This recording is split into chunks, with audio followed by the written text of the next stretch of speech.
dia, amigos, bem-vindos ao programa Débora Histórica de 29 de junho de 2023 para falarmos sobre cultura, conhecimento e na arte, a música, um poema, exposições, teatro, cinema, shows e na nossa agenda cultural todas as quintas-feiras a partir das 6 horas e às terças-feiras nós temos a entrevista quando temos sobre diversos assuntos também ligados ao programa Débora Histórica e a projetos.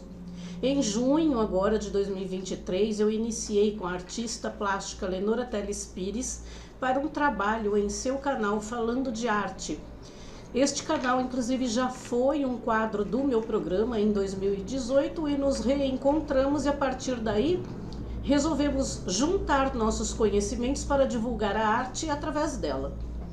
E Lenora Teles Pires é uma artista que merece ser assistida, pois em suas obras encontramos muitas premiadas nacional e internacionalmente.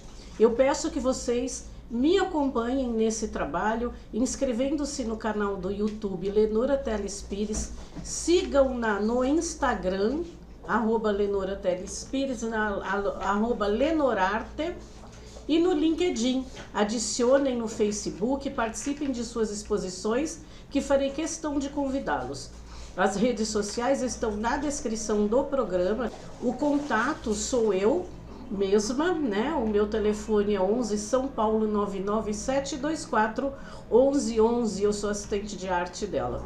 E aliás, eu estou adorando, pois eu amo a arte, amo quadros, música, é o motivo de eu ter espaço no canal Débora, ter este espaço no canal Débora Histórica. Esses roncos são da minha cachorra, das minhas cachorrinhas brincando aqui no escritório, tá?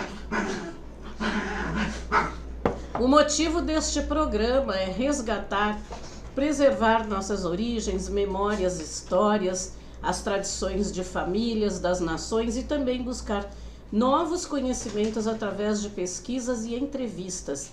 Inscreva-se no canal para receber os programas, participe, colabore, compartilhe. Eu conto com você. Nós não devemos deixar morrer a nossa história.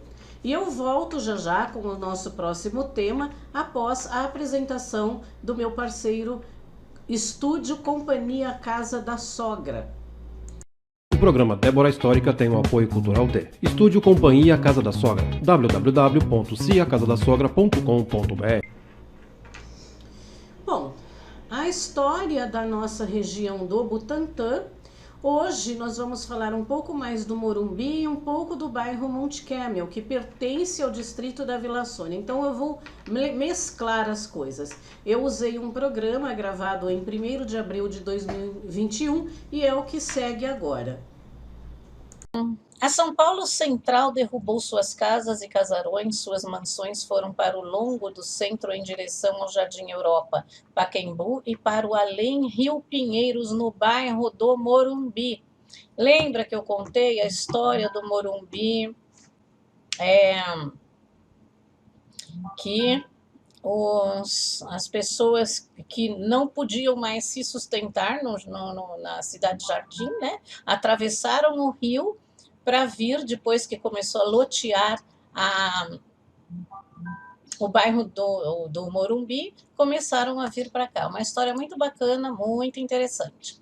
Este é o bloco 2, nós vamos falar da Vila Sônia. Tem algumas coisas, eu tinha procurado antes, né, para falar sobre quem era Camel, né, Ada Camel, Camel Ada, na verdade, e eu não tinha achado. Então, através de uma pesquisa mais profunda, eu consegui achar alguma coisa do Monte Camel, tá? Então, vamos lá. Eu vou complementar uma coisa do programa passado, né, da Rua Dias Vieira, que antes ela chamava Alfredo M. Cabral, que é Alfredo Marcondes Cabral. E veja essa ponte que liga a Vila Sônia ao Monte Camel. Essa foto foi colocada no Facebook por Milton Andrade, dizendo: esta foto fez minha memória ver toda a minha infância. E comentada por Edson Nascimento, feliz, que disse sobre o nome anterior da rua. Então é legal, eu gosto, eu preciso receber mais fotos antigas, né, com o comentário de vocês, para que eu possa colocar no programa, tá bom? Então vamos atravessar essa ponte e falar sobre o Monte Camel, Jardim Monte Camel, tá? Então vamos lá. Jardim Monte Camel é um bairro do distrito da Vila Sônia, conforme já falado em outros programas. O nome do bairro é herança dos antigos proprietários Adas Camel e Massoud Adas e foi construído pela imobiliária Camel. Não me lembro dessa imobiliária, mas deve ter sido antes. Inclusive, o Desidério Ferreira Neto e os tios dele, Oscar e o Walter, falaram sobre o Monte Camel, né, nos programas, tá? Nas entrevistas deles.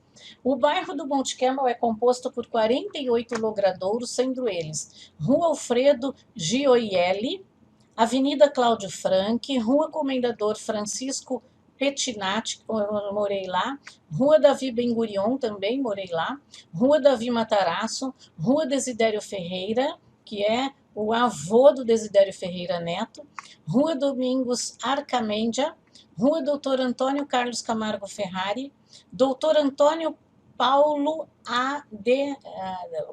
de Oliveira Ferreira, Doutor Mário de Moura e Albuquerque, Edmundo Amices, Engenheiro Camargo Fidelis, Eusáio, será que é isso? Da Costa Braga, Francisco Ferreira Paz, Francisco Barson, Francisco Santoro, quanto Francisco, né? Goro Yoshida, Herbert Moses, Ibertioga, Inocêncio Seráfico, Joana Lentini, Ferreira da Rocha Filho, que eu também morei lá, José Furtado de Mendonça, Avenida José Maria da Silva Paranhos, José Pedro do Amaral, Travessa Júlio Krause, Carlina Reimann Van da Beg, Ladário Teixeira, Luiz Araújo Faria, Major Luiz da Fonseca, Maria Duduche, Martã Chambiges, não sei falar isso, Ministro Heitor Bastos Tigre, Ministro Rafael de Barros Monteiro, Nair Ferraz de Mesquita, Nazareno Donini, Osíris Magalhães de Almeida, também morei lá. Nossa, mudei pra caramba. Travessa Particular, Pascoal Gaziano, Professor Alípio Dutra, Professor Coriolano Martins, Professor Dias Castejon, Avenida Professor Joia Martins, Travessa Raimundo José Cabral, Rua Rubens Grisolha, William Sabino, Praça da Felicidade e Praça dos Amores. Esses são os logradouros da Monte Camel. Se faltar algum, vocês me falam, tá? A imobiliária Camel também foi responsável pelo loteamento do bairro Cidade Camel, situada no distrito de Itaim Paulista, recebendo esse nome como herança dos antigos proprietários Camel, Adas e Mussad Adas, que era uma fazenda de uva Itália em Pera d'Água e Caqui em 1953. Então, quer dizer, eles daqui do Monte Camel, por isso que não tem muito registro, né? Foram para lá, para o Itaim Paulista, Cidade Camel. Cidade Camel é também um distrito da cidade de Poá, também em homenagem a eles. O pai do Camel, Adas, Massoud Adas, viveu no bairro fundado pelo filho até 1988, quando faleceu aos 108 anos de idade, hein? Camel Adas morreu aos 87 anos em decorrência de um atropelamento que sofreu no município de São Paulo. Puxa vida, se ele não tivesse sido atropelado, talvez ele tivesse vivido 120 anos, né? Uma história de um ex-morador do bairro do Monte Camel foi entrevista feita por Carla Olivo em 25 de fevereiro de 2018 para o site O Diário 2. Então vamos lá. Eu vou falar agora sobre a entrevista que foi feita com ele. Pescador, mestre maçom, mordomo da Santa Casa Mogi das Cruzes e voluntário da entidade da Festa Divino do Divino Espírito Santo, o aposentado Halim Zugaib é conhecido como exímio cozinheiro. Aos 83 anos está envolvido em eventos beneficentes da cidade e à frente de preparo. Isso foi naquele ano, tá? 2018. Então, há 3 anos atrás, não sei se ele está vivo ainda. Beneficentes da cidade em frente do preparo de paellas, afogados, feijoadas, macarronadas, galinhadas, entre outros pratos. Mas também é tido como um faz-tudo, participando de campanhas para auxiliar doentes e famílias que passam por dificuldades. E não pretendo reduzir o ritmo tão cedo, ele diz, né? Não posso parar, senão morro. Ensina revelando a fórmula para manter tamanha disposição. Inclusive, ontem eu recebi um vídeo sobre uma senhora também, que não para, ela tem 85 anos e ela não para quieta. Cozinha, cuida de galinhas, das coisas. Como forma de agradecimento à boa saúde, viaja toda a última sexta-feira do mês com amigos para assistir à missa na Basílica de Aparecida, no Vale do Paraíba.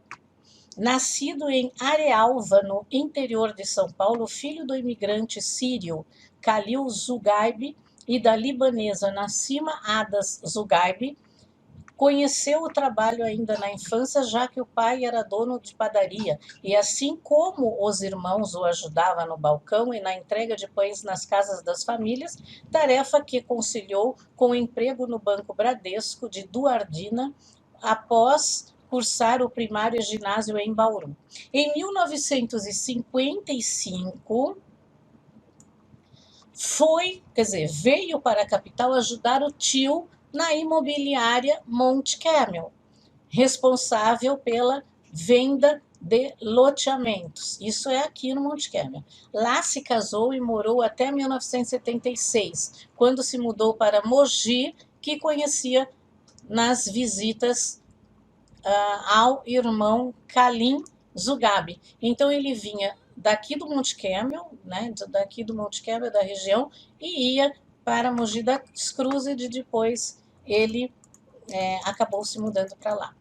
Então a entrevista com ele é assim: o senhor é filho de imigrantes do Sírio e do Líbano.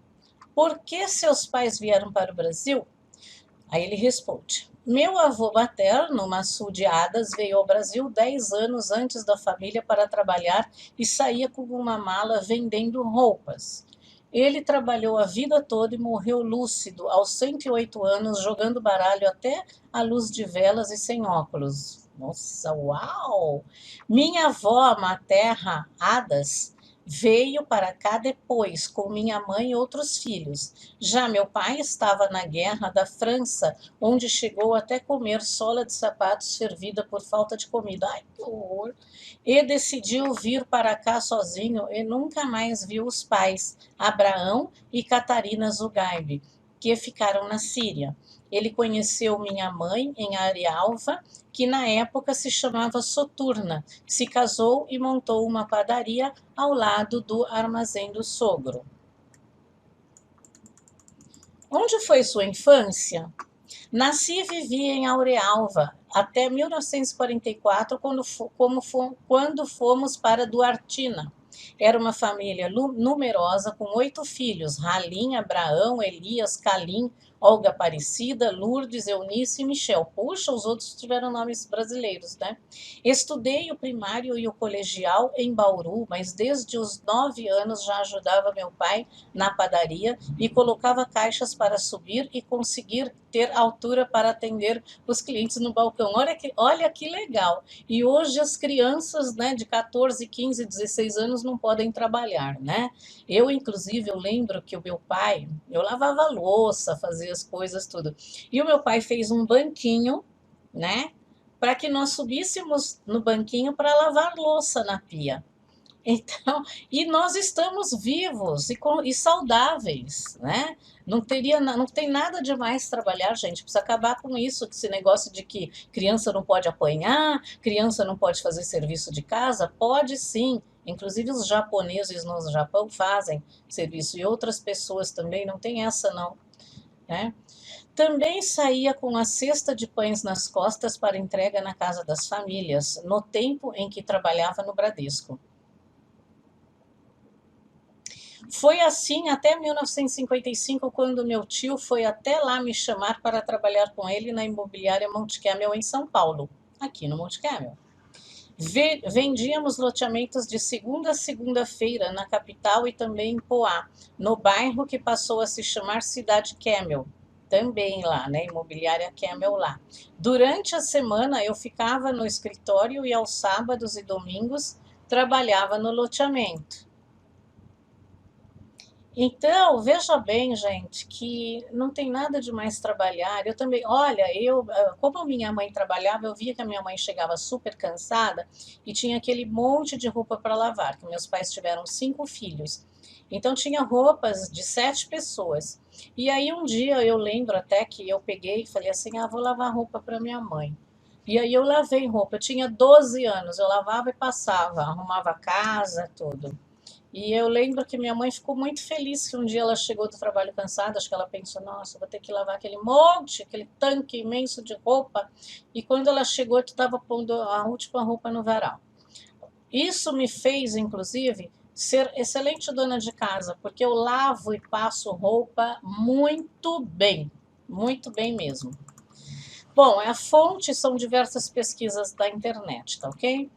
Este é o bloco 3, nós vamos falar do Morumbi. Hoje nós vamos falar da Capela Morumbi, que é um bem arquitetônico e cultural que pertence à Prefeitura do município de São Paulo e é administrada pelo DPH, que é o Departamento Patrimônio Histórico da Secretaria Municipal de Cultura, e faz parte do Museu da cidade de São Paulo, que tem o intuito de preservar as memórias das técnicas construtivas dos séculos passados. Mas isso daí tem a ver com mais com arquitetura, né?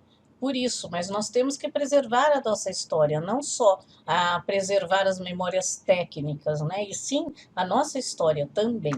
Que a parte técnica também faz parte da nossa memória, tá? O local é destinado a exposições e instalações de artes diferentes das convencionais. Localiza-se na Avenida Morumbi, 5.387, local da antiga Fazenda Morumbi. A capela foi construída em 1950 sobre ruínas de taipa de pilão que foram complementadas com alvenaria de tijolos, segundo projeto do arquiteto Gregory Warszawicki.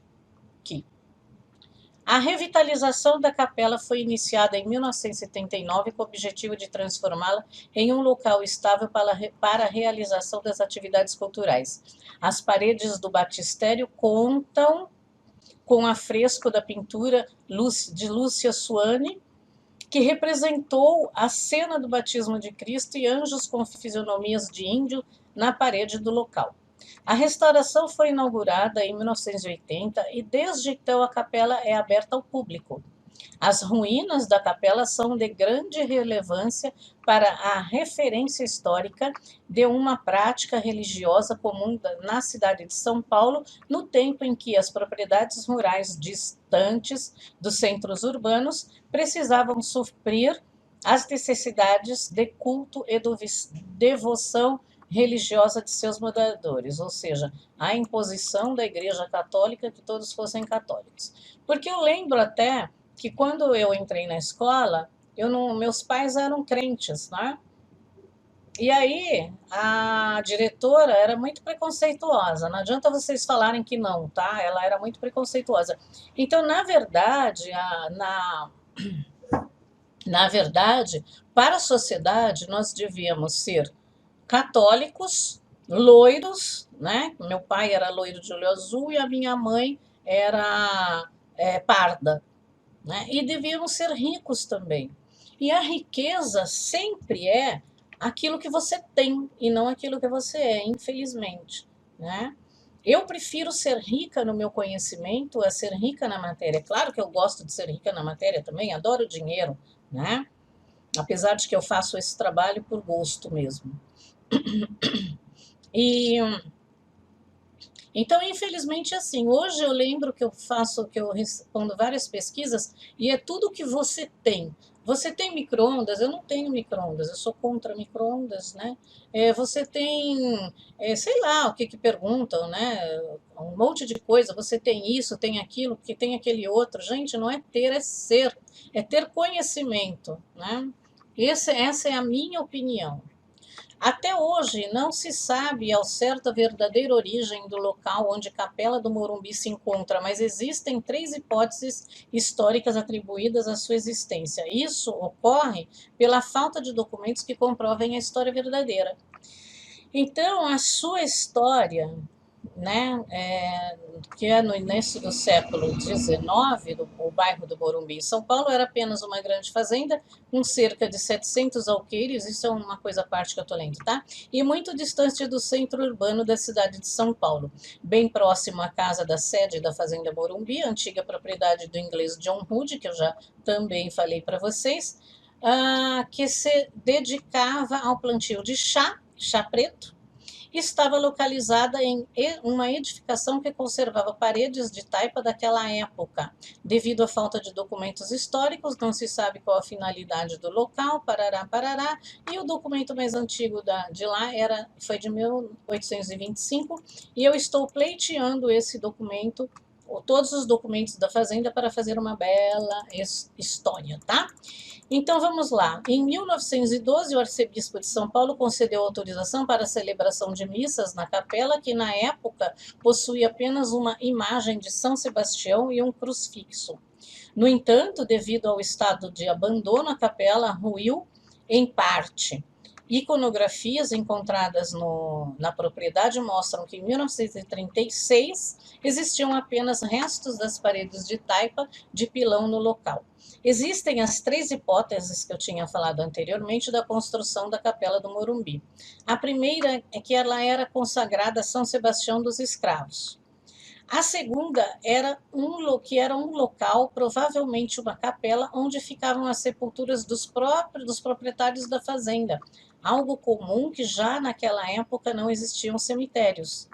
Essa hipótese foi levantada pelo historiador Aureliano Leite no pedido de abertura do tombamento. Realmente, né, em casas grandes, em lugares, sepultava-se o proprietário, né, a família que faleceu, no próprio terreno, né, na própria propriedade. A terceira é que seriam somente as ruínas de um paiol. Paiol é um depósito, tá? Bom, a reforma. No ano de 1949, a Companhia Imobiliária Morumbi loteou as últimas glebas da fazenda do Morumbi, da qual faziam parte a casa sede, a edificação em ruínas de taipa de pilão. Aliás, a casa ficou um tempo abandonada também, deu até dó. Eu passava por lá, nossa, eu queria, sabe, fazer alguma coisa, mas não podia. Com a intenção de valorizar os terrenos, a imobiliária contratou ao arquiteto Gregory Varshavitsky para restaurar as propriedades. O arquiteto as interpretou como uma antiga capela e então completou as ruínas de taipa de pilão com alvenaria e tijolos. Para retornar à função religiosa ao local, foram instalados altar, sacristia e batistério, além das pinturas feitas pela artista plástica Lúcia Sanoué, que está lá em cima, né, que lá atrás, nas paredes da sala lateral, que representou a cena do batismo de Cristo, na qual os anjos têm fisionomia de índios. As obras foram finalizadas em 1959, mas a capela permaneceu praticamente fechada. Posteriormente, a companhia imobiliária transferiu para a prefeitura parte dos terrenos do loteamento, incluindo a capela. As chaves do imóvel foram entregues ao município em 1970, quando foi desmontado e removido o altar, os bancos e as luminárias instaladas no local. A Cúria Metropolitana, em nome da comunidade paroquial Nossa Senhora da Previdência, chegou a solicitar que a Prefeitura de São Paulo uma permissão para o uso religioso da capela.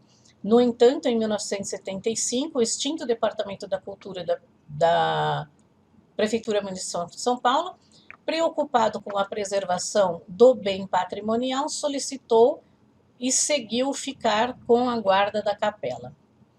Sua revitalização foi no ano de 1979, o local passou por por obras revitalizadas e adaptação para sua nossa finalidade cultural, mas a volumetria e as fachadas projetadas pelo arquiteto foram mantidas. Foram construídos sanitários e copa, a sala central, a entrada da capela, foi transformada em uma sala de espetáculos para a realização de atividades culturais de pequeno porte, além da restauração das pinturas do batistério que foram feitas pela própria autora Lúcia Saulné. A visitação pública, iniciada em 1980, nessa década a capela recebeu exposições de artes plásticas, fotográficas, concertos musicais, claro, pequenos. A partir de 1991, o uso do espaço passou a ser especificado para exposições de artes contemporânea com diversas instalações de obras artísticas. A programação cultural da capela é de responsabilidade da Divisão de Iconografia e Museus. Então, veja bem que nós temos aqui na nossa região vários lugares para nós visitarmos e nós conhecermos. E nós voltamos já após a apresentação da Elis Freita, Personal Organizer.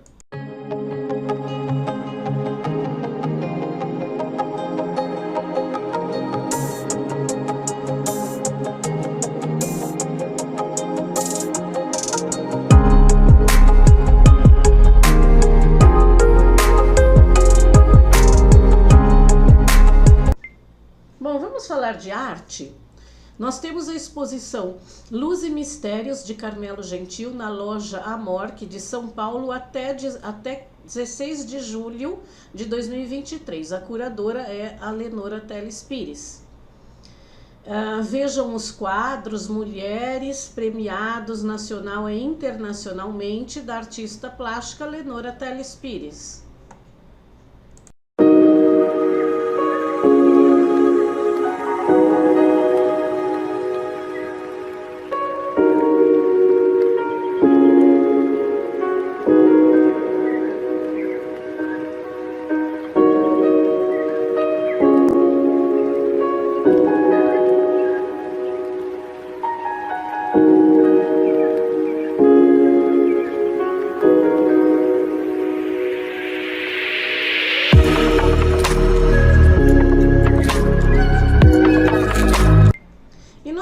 Aí também uns pequenos quadros Presenteie que é um presente para todas as ocasiões que vocês estão vendo aí, São pequenos, o tamanho dele é 30 por 10 e você pode fazer uma composição como na foto. São lindos para aquecer o coração e embelezar a sua casa.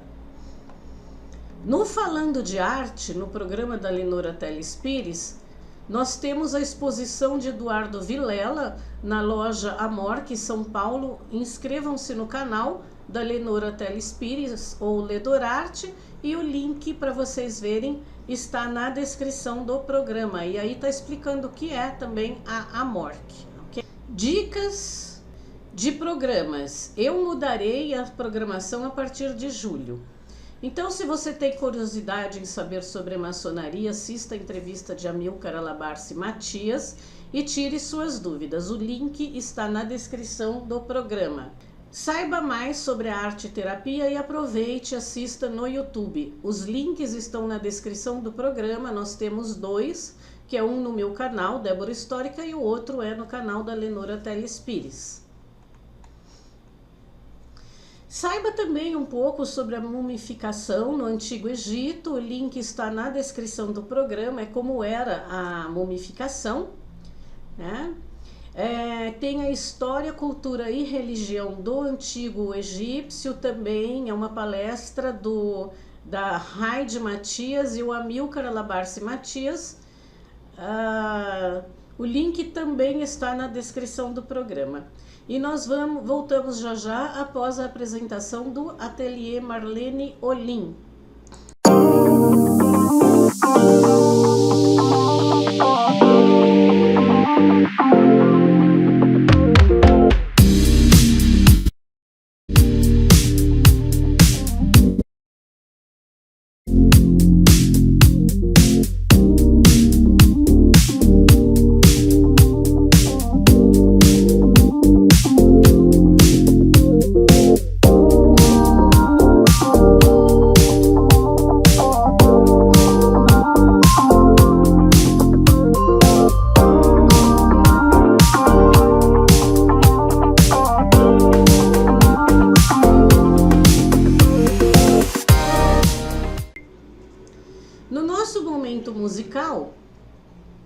Nós temos I Don't Want to Talk About It com o Rod Stewart. O link está na descrição do programa. E aí voltamos com aqui o livro Boca de Mulher, as poesias de Marlene Vieira Pérez. Então vou falar a Cruz e Souza. Então vamos lá. A forma presa grita do comando, aflorar o lodo, esboçar o belo, abortar o monstro, ameaçar ruindo, rindo do dilúvio, segurar a gargalhada que arrasa, desenterra, estilhaça, deglutir os velhos mapas, contaminar os régios, vitoriosos motivos, a flor das águas, divulgar as chagas, sem remédio, e gritar a matéria vasa na solitária, assoviar o alarme impresso, absorto no objeto em trânsito, a melodia na íntegra, num canto expandir a réplica da vida, expulsar cada molécula, criar uma nova, em cada gota mergulhar fundo, salvando a gaivota, escorrendo pelo bico, uma dor profunda aos pingos.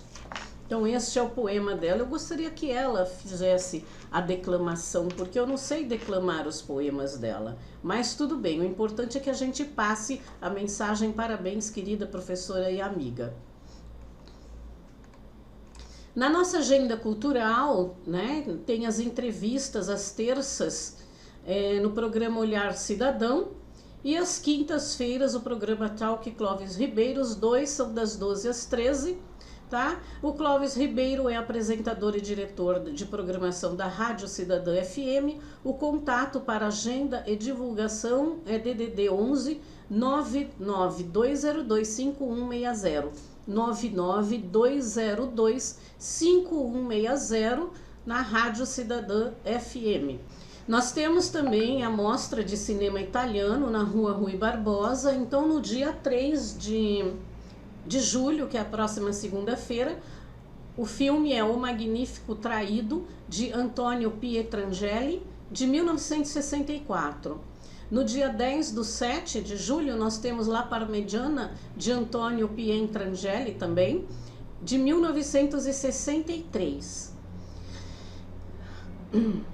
No dia 23 de julho, das 11h30 às 15 horas, tradicional feijoada no Centro Esportivo e Cultural Taboão da Serra, Rua Nestor dos Santos Lima, número 18, Jardim Jamaica. É na divisa da estrada do Campo Limpo com o Taboão da Serra, e eu estarei lá.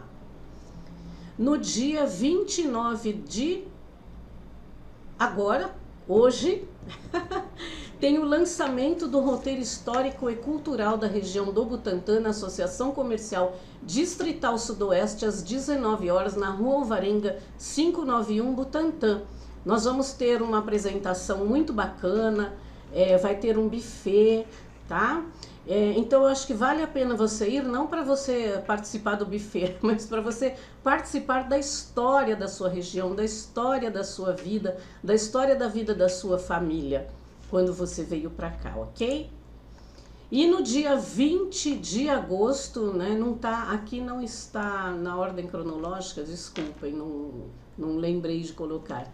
No dia 20 de agosto, das 12 às 15, a primeira festa sertaneja no Lar da Criança Feliz. Comprando o ingresso, você estará ajudando uma criança. A entrada custa R$10, não é nada, né? Na Rua das Camélias, número 18, Parque Assunção, Taboão da Serra, fica pertíssimo da prefeitura, bem assim, a prefeitura, a rua está aqui, a prefeitura é aqui, o Lar da Criança Feliz é aqui, tá ok? E nós daremos continuidade na próxima semana com a história da nossa região. Eu desejo um bom final de semana para vocês, iluminados, e até o próximo programa.